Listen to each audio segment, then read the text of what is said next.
This is what about 5 to 10% of a presidential dream looks like. Slowly but surely, Indonesia's new capital is emerging from the ground on the island of Borneo.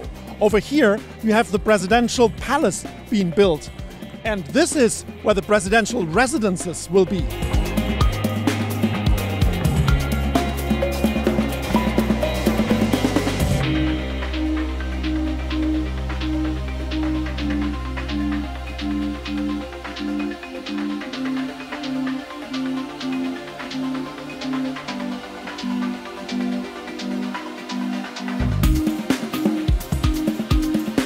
Padahal yang kita butuhkan itu adalah pusat-pusat pertumbuhan ekonomi baru, bukan istana baru. Kita bukan pesimis, tapi justru realistis gitu.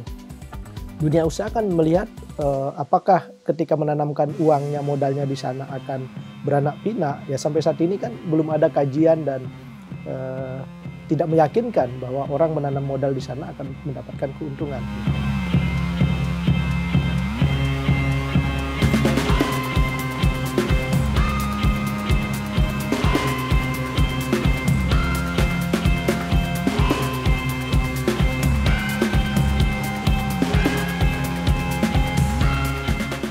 Investors would love to see that the government goes first, right? So that's why most of the buildings, facilities in 2024 is being built by the state budget.